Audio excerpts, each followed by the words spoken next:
You are listening to the Novel Universe Podcast, a monthly YA lit podcast hosted by Dawn Abram and Elise Martinez, YA librarians from the Chicagoland area. Each episode features reviews and rants on new and upcoming YA books. We are here to help you navigate your TBR pile, what's good, what's bad, and everything in between. I'm Elise, the rejecter of romance. And I'm Dawn, the criticizer of books. So turn up the volume, here we go.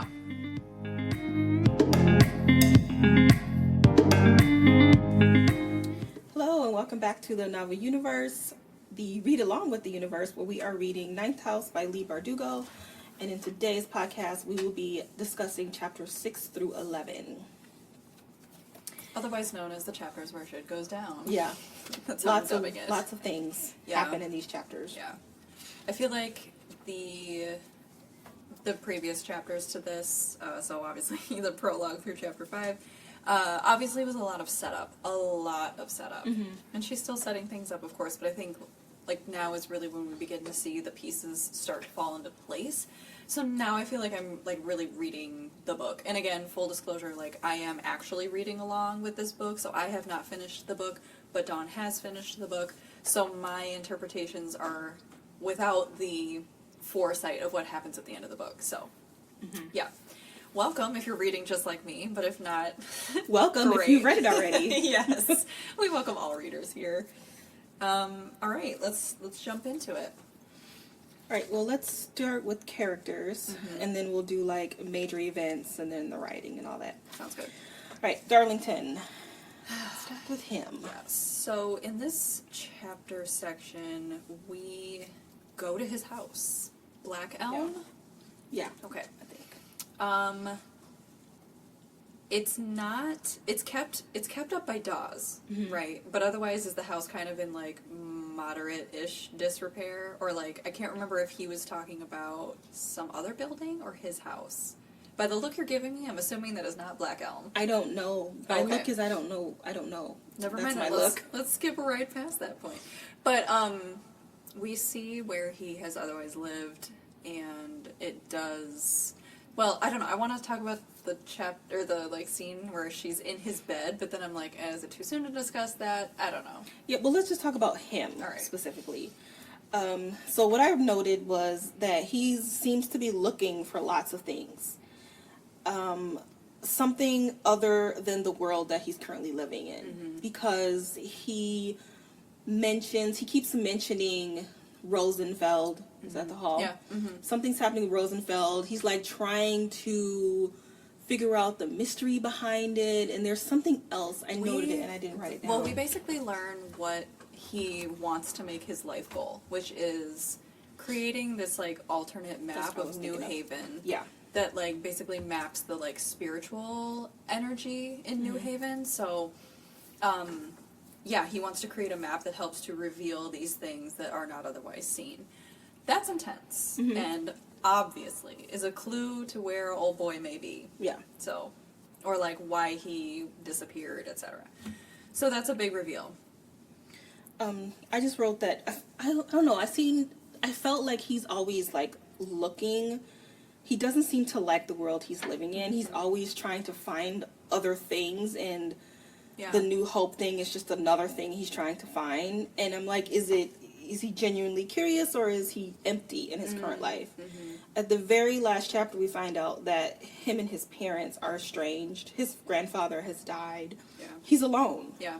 He keeps to himself. He did have college roommates, and he's since lost touch with them. So, you know, maybe Leigh is like all he's got at this point. That's all he's got. And is he a junior or a senior? I can't remember. I think he's a senior. Okay. Yeah. So he's almost Yeah. almost not going to be part of the Leith world anymore, except other than an alumni, Yeah. which he's not happy about. And when you say, like, all he has is Leith, that brings me to my next point, and it goes along with do we want to talk about, we'll talk about the drugged scene in depth. Yeah, let's do him, let's do Alex, and then let's do the two Yeah, of but them I mean, together. what I'm saying is, we're not gonna go into it, it's Right. just that, no, it wasn't the drugged scene, my bad. It was, I think it was chapter 11, where Sandow is saying, oh, no, we're going to find him. And Dawes is like, are you sure? And Alex says, okay, I need to backtrack. I'm so sorry. That's okay. I do have notes, I promise. So during the drug scene, he says, what does he say? Accept me. And we aren't sure if he's talking about who he's talking about. Why didn't I take better notes? Didn't he just say, pick me, love me, Pick or me, something love like me. that? Yeah. Yeah. And so we'll get to that scene in depth, but we're like, is he talking about Leith or is he talking about Alex? Yeah. And so then in the Sandow scene in chapter 11, Alex says, it was cruel that Leith didn't love him back. So when you say that he only has Leith, but he must feel like Leith doesn't really love him. Yeah. As he much doesn't as he loves actually it. have Leith, because you can't have Leith. Yeah. You play a role for them, or you're passing through. Yeah. You know, and that's, like, I think his, like, larger view on life, too, which is why he's obsessed with this knowing what happens beyond the veil, because life is the same way. You don't own life. You're here, you make the best of it, you play a role, and then you're passing through. So it's like, he's, like, trying to get a sense of some kind of stability somehow, because he hasn't had that in any area of his life. Mm-hmm. So, yeah, well, yeah. That scene at Manuscript was bizarre, to say the least. I also noted that and this also goes along with the manuscript party, is that he wants control and he wants to be taken seriously. And in that moment, he wasn't. Yeah. And he did not like that at all. No. He also didn't like feeling desire. Okay, we'll get into that later. Yeah. But, yeah, like, it showed a lack of control that he doesn't like. Because desire is also lack of control. Yeah, that's true. Ultimately, yeah.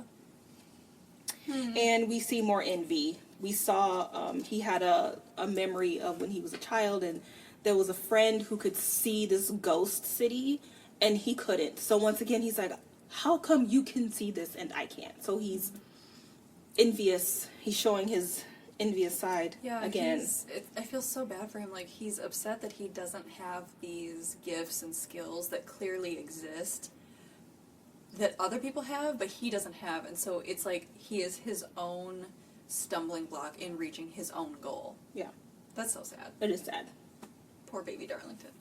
Just want to give him a hug. I know. And this is why, like, I was looking through Goodreads, and everybody, I love Darlington. He needs to be on the page more. Like, everybody loves Darlington. Yeah. Me too. That was, like, my first thing I put in my review. And so do people in the book. Yeah. Like, Dawes loves him. And you know, I think it's a sisterly. I think it's a sisterly love. At least that's the impression I'm getting. I don't think she's in love with him like that. We don't know much about Dawes at this point. All right. That's all I had about Darlington. Same. Okay. Alex.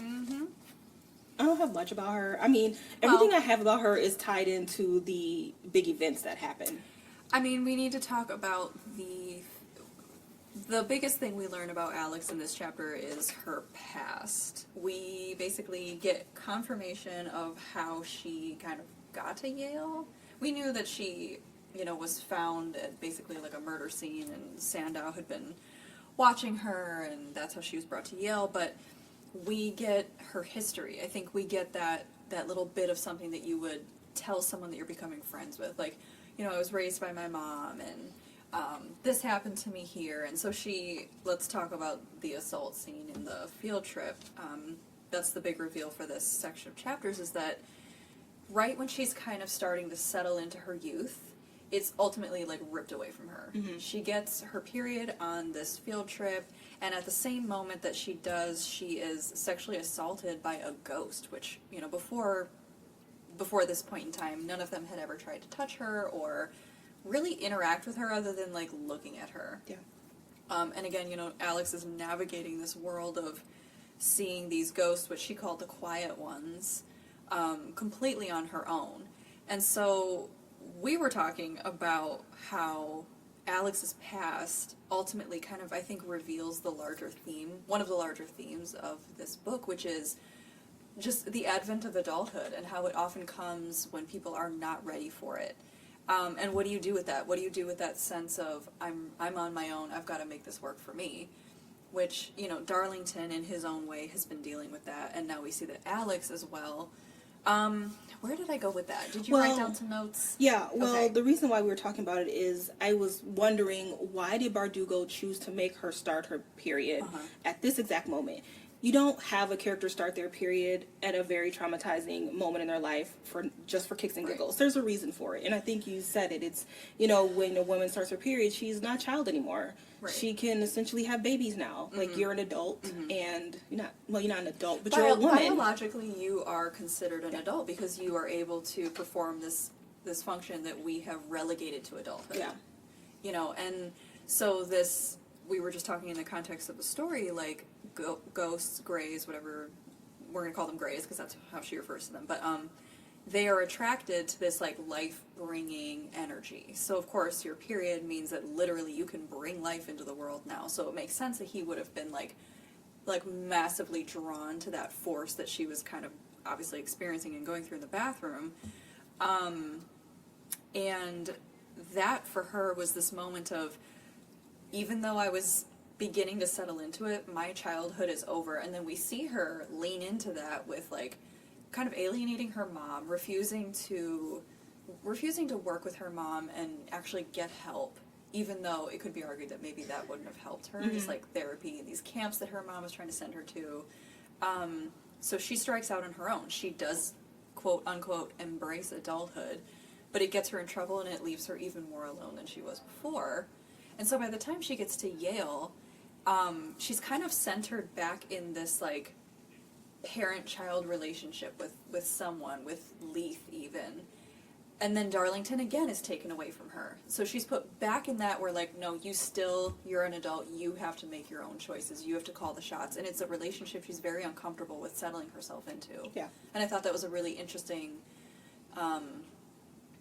just foray into what adulthood means, and I like that she's doing that with this book, because this is her first, she meaning Leigh Bardugo, this is her first adult book, and I wonder if she's, you know, kind of trying to bridge, like, the life experiences of her early teen readers, because she's been publishing YA since, like, 2013. Yeah.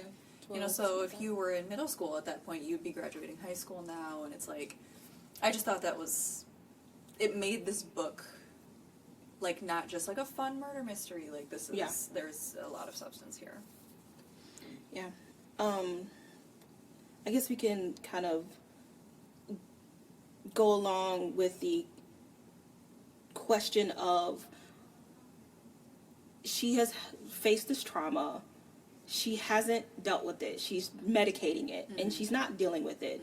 So why does she choose to take a job that makes her work with greys all the time? Yeah, to confront the one thing she's afraid of. Yeah.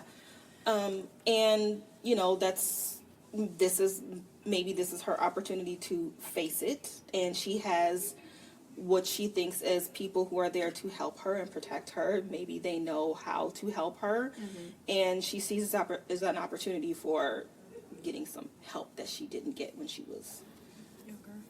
Yeah, initially, I think she initially agreed to go down this Yale route because maybe she thought to herself, like, oh, you know more than me about what these greys are and why I can see them, and maybe I'll get answers to why I am the way that I am. Because, again, finding yourself is a major part of adulthood as well, because that informs your choices, that informs the direction that you take in life. So her wanting to go to Yale is sensical, but then once she gets there, it's not what she expected at all. No. And I think, right, like, we're ultimately going to see this, like, force her into a, hopefully, like, self-actualized adulthood, where she is confronting her problems, and because that's successful adulthood, facing the issues that you come up against, because you will. Adulthood doesn't mean that everything just, like, life is life, it is what it is, but, like, no, it's one hurdle after the next, and medicating is where life gets difficult. So, yeah.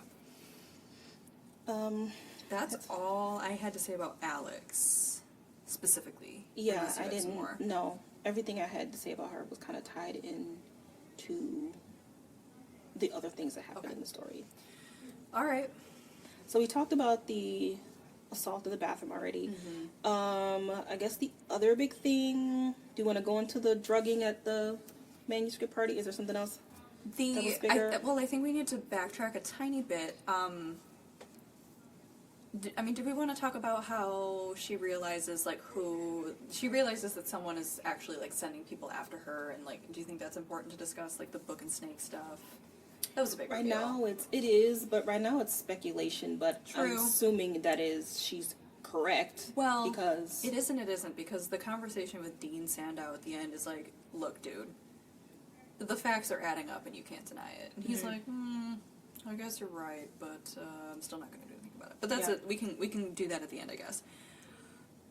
And the reason that I wanted to do that before we went to the manuscript party is because clearly Book and Snake are using manuscript's skills and power to glamour the Greys. Because she's not able to tell that they're Greys when she first looks at them. That's not Book and Snake's gift. All that they do is bring these entities back to semi-human form.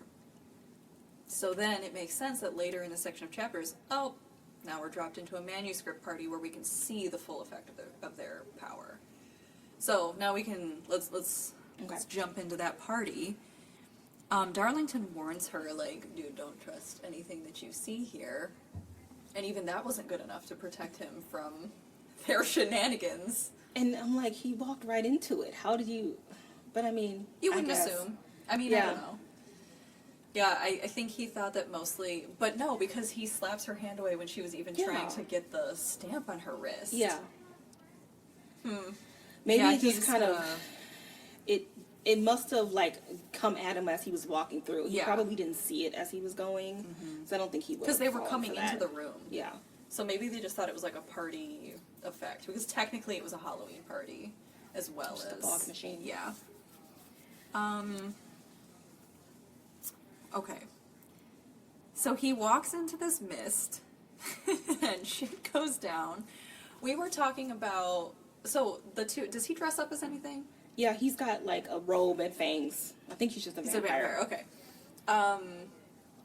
Alex decides to show up to this party as Queen Mab, which it's been a hot minute since either of us have been in college, so we had to do some brief research about who Queen Mab was and blah, blah, blah. So she's referenced a lot, obviously, in Shakespeare's plays, specifically Romeo and Juliet, but I think in the context of this book, Leigh Bardugo is alluding to Queen Mab's function in Midsummer Night's Dream. And her definition as a character is that she's the midwife of fairies, which they do reference in this book specifically. So she helps birth dreams that people have, specifically men. And you do say that like bears out in the story eventually. Yeah, I mean, I don't think Bardugo just made her Queen Mab just for once again for kicks and giggles. It was clearly, otherwise she just would have made her a lame ass vampire like Darlington. So she's dressed this way for a reason. When she's at the morgue, she uses Tara's death to kind of, what'd you say, birth? What'd she do? The vision? The thingy? No, Queen Mab. What does Queen Mab do? Oh, she births the dreams of men. So she, like, helps them pull something from their dreams, I believe. So, I mean, a theory could be that they're dead. They're not dreaming. They're dead. So she's, with Tara, she's above like her and she sleep. can see, she can see what is happening to her and then therefore she could avenge her death. The bridegroom has also appeared and earlier in the book they talk about this gruesome murder he did, but he needs her help. And so she, at the end of chapter 11, she's like, well, I'm going to help him. So once again, a person is dead and she is avenging their death. Okay, quite possibly avenging their death. For some reason, I wasn't directly connecting that to the Grey activity, so that makes a lot more sense now. Okay. Sorry if you can hear that. We're at work. They can because there's a tiny blip. There's a program in the background, so you might hear people laughing and sewing. Sorry. Laughing and sewing. Laughing and sewing. So, back to the Queen Mab thing. Darlington is in this party. He walks through the mist, and suddenly he starts having these crazy visions and or doing crazy things because it's not entirely clear that it's like physically happening right there. I think it is. Yes, and it would make sense that it is, but when you read it, like, the fact that she sets the scene up by him looking in this reflective mirror, I almost thought it was like the mirror pulls out like your most like it's the mirror of Israel. Like your crazy fantasies or like thoughts or like places you don't even let yourself go. Because then essentially he starts, like, getting it on with Alex right there at the party. But he sees her as actual Queen Mab. So that's confirmation of, like, yeah, she's going to bring forth these pieces of information that either help the ghosts or, like, avenge what happened to them in their lives. And that's, okay, cool. Yeah. And in this also in this moment, like you said, he's grabbing her. And he's, like, sexually grabbing her, and he gets aroused by it. And then he's upset that he has shown desire, which is he doesn't like losing control.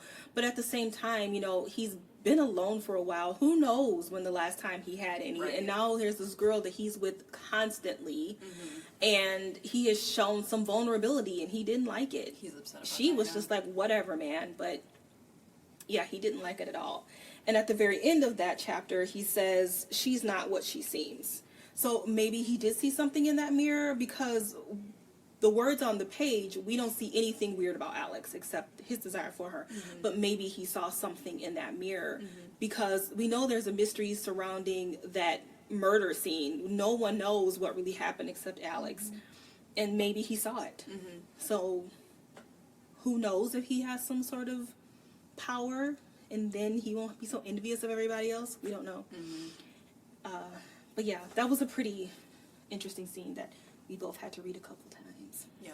And also, I think, well, I kind of know, but she goes and she talks to the manuscript people, and they're like, oh, we're sorry. And I mean, clearly she's going to use that as leverage. She's like, okay, Absolutely. yeah, you fucked with me, and I'm now putting my face in front of you because I'm coming back for a favor at some point. yeah. And he's like, no, write him up. But she's street smart, and she's like, no, we're not going to do that. Yeah. We're going to use them when we need them, Yep. and they're going to do it.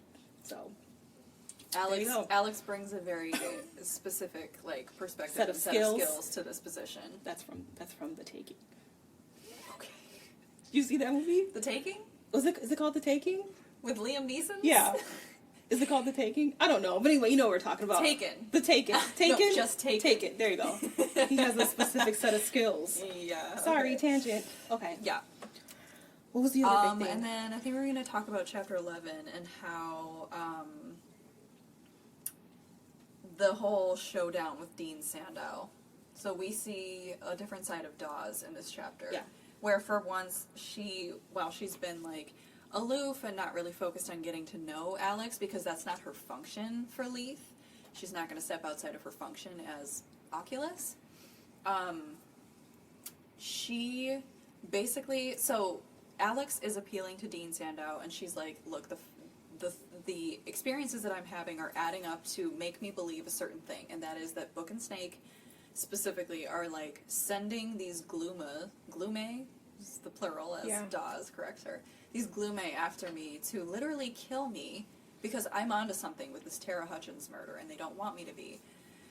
And he basically tells her, well, you're a unique case, and your skills and this and that that's happened since you got here has kind of led me to believe that maybe you're bringing this on. And then Dawes is like, hold up, bitch. That sounds like victim blaming. And she basically tells him, like, you're basically saying that Alex's skirt is too short. She's like, I didn't think you were that kind of a person. He's like, ugh. So she appeals to his ego, unfortunately. And I loved that scene. Just like, okay, now we're getting some more information about what the themes are here, and that, and that somebody, so no one, well, she kind of said something when she was 12 and no one believed her, but now we have Dawes who does believe her and believes in her, and now we're going to have this great standoff friendship. Yeah. Oh, well, yeah. Standoff. Sorry. Standoff with Dean Sandow. Yeah, and a friendship with Dawes. Friendship with Dawes, yeah. That's all I wanted to say about that. Just point that out that, you know, and so Alex, that whole thing causes Alex to question the very purpose of Leigh. Like, are we just here to help rich people stay rich, or are we here to protect those that can't protect themselves and make people accountable? So. Well, the cynic in all of us is like, yeah, we're here to make money and, you know, have power. And I kind of want to talk about that after we've done all of our themes and everything. Yeah.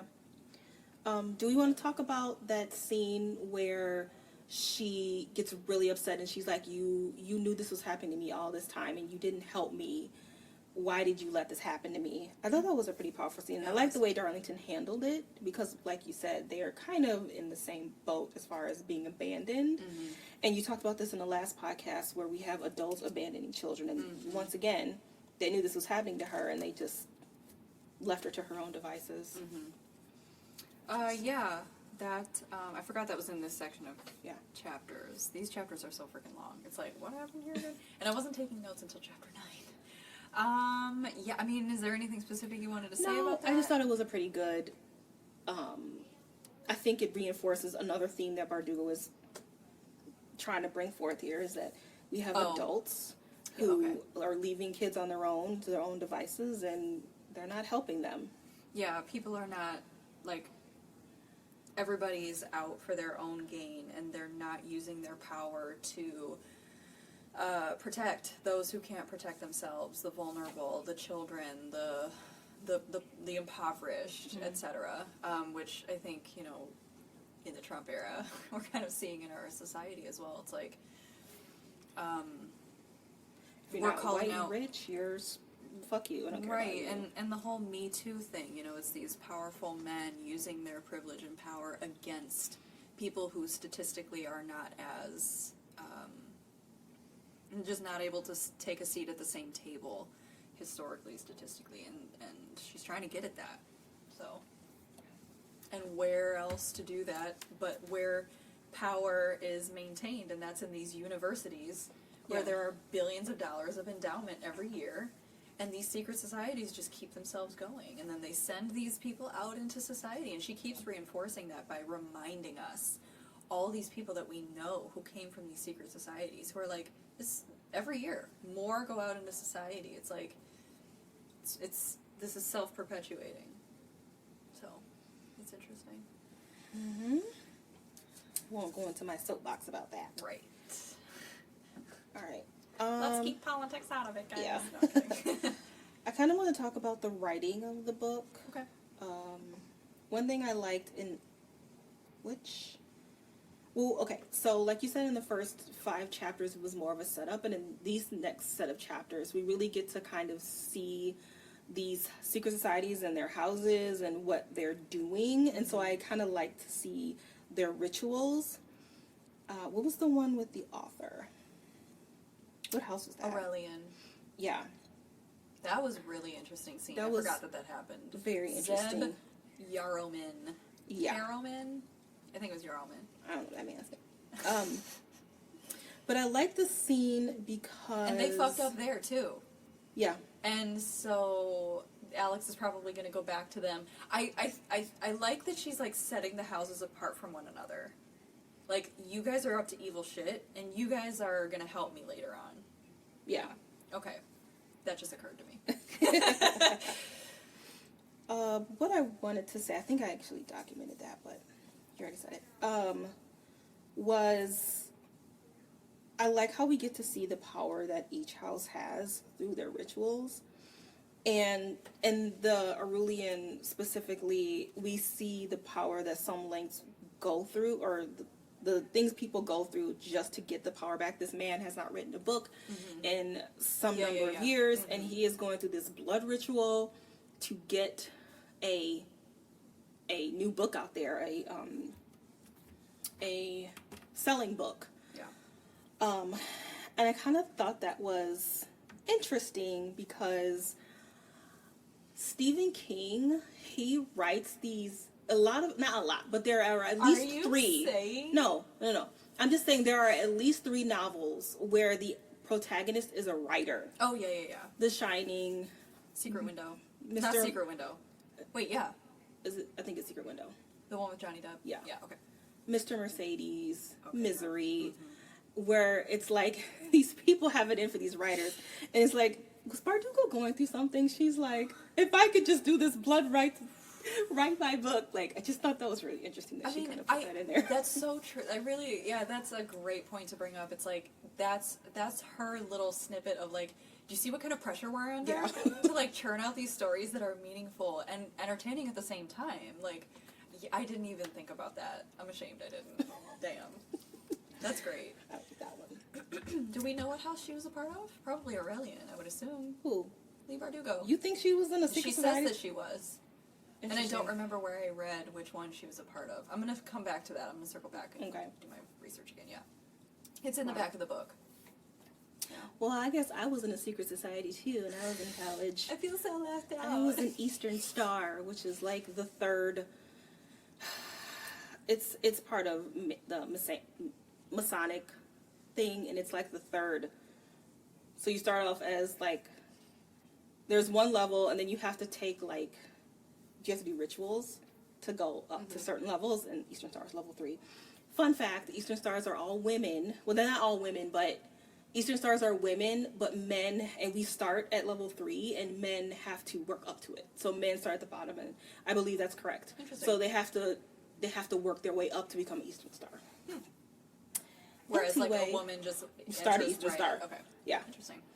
Are you giving away secrets you're not supposed to give away? I don't think so. You don't think so? No, everybody knows that it's, you know, if a man becomes Eastern Star, it's like, oh, okay. I don't think that's a big secret. All right.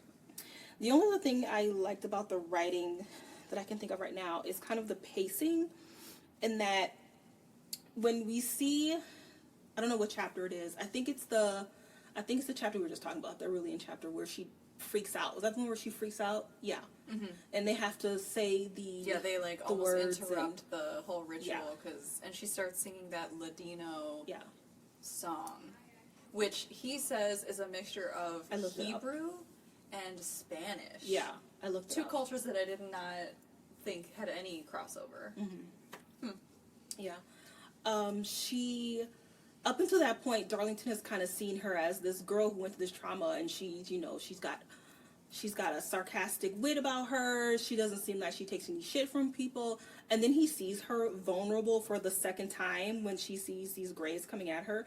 So I like, it's not in order. So we go back and we see her through Darlington's eyes as being afraid, and we, as the reader, don't know why until the next chapter when we get the assault scene. So I kind of like how she writes these characters and writes them through other people's eyes. I thought that was interesting. Mm-hmm. Anything else specifically about the writing? I wasn't paying attention to the writing in this section of reading, mostly just because the plot does pick up a little bit, and most of this was like, I'm going to need to remember this, because Lord knows I won't, so yeah. Going back to the Goodreads thing, so I do that, which a lot of us do. We go back to Goodreads and we figure out what people liked and what people didn't like about books. And a lot of the criticism is that it's too slow and it's boring. And it is slow. However, I feel like it's important for people to know the type of books they like. Some people, like Elise, is the rejecter of romance. You don't read a romance book because you know you don't like that. And I feel like it's the same thing with a character-driven plot or a plot-driven story. If you do like action on the page, and if you don't get any action on the page and you're bored, don't read a character-driven plot. This is character-driven. It's going to be slow. There's not going to be a lot of dialogue because she's developing these characters in this world. So yes, it is going to be slow. If you don't like that, then don't read it because you're not going to like it. You're wasting your time. Mm-hmm. So, try to find books that are plot-driven, and you'll have a better reading experience. I don't think it's slow. I don't think it's boring. I think it's interesting. I think that the action is in the character details. Yeah, and these houses that she is describing when they do their rituals. And learning about Darlington and picking him apart. Like, I find that to be entertaining, and I find that action because, I don't know. Because it's someone's life you're reading about. Yeah. Like, it's not just an author sitting there bringing you random details about somebody. It's like, it all fits into the larger story. And I noticed specifically in this block of chapters is that the previous was like, here's the setup of information that I need you to know if you're going to stick with this book. And then this one really turns that back around on Alex and Darlington, and we really, really begin to get to know who they are. And I remember that thought coming to me during that scene at the manuscript party, because, like, Darlington is basically, I think we've seen enough of Alex's vulnerable moments. Like, we still don't know what happened at the murder scene. Again, if you finish the book, but, like, I think, right? Yeah. Okay. But if you're like me and you have not, like at this point of reading, regardless, you don't know that yet. And we have seen Alex be assaulted twice by these things now, and we've seen her freak out when the ghosts come at her, and we've seen her past. With Darlington, because of how guarded that he is as a character, it would make sense that the reveal of Darlington's character would be much more gradual, because he himself doesn't want anyone to know who he is. Yeah. So that the narrator itself has to like tread lightly with Darlington's life information. It's like there's so much here to glom onto and like realize. It's like I like a plot-driven story because it's entertaining to read a good story, but it's also really important to know when to slow down a little bit and look at books more as a psychological puzzle. Yeah. Like, who is this person that I'm reading about? And do I have anything similar to or different where I can glean, something from my life out of this reading experience? But I can understand the reviews because of Bardugo's reputation. Yeah, her other books have been quite action. Six of Crows had lots of action in it. Yes, but I think Six of Crows was a nice in-between because it was also, for a large cast of characters, you really get to know them. Yeah. She was kind of bridging the gap between, like, the Shadow and Bone series and then now this. And even King of Scars, while it was technically YA, I would classify that as, like, even new adult because it was just, like, the characters, I think, are a little older. Yeah. I just felt like the book was more maturely written. The characters make choices in a very different way than a teen protagonist does. So I think she's been moving in this direction. I agree. And it shows her literal coming into adulthood as a writer.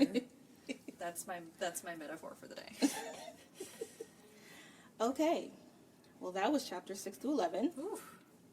I'm enjoying it much more the second time through than I was the first time because Same. I have the opportunity to discuss it with other people. And other people, I just mean one person, Elise.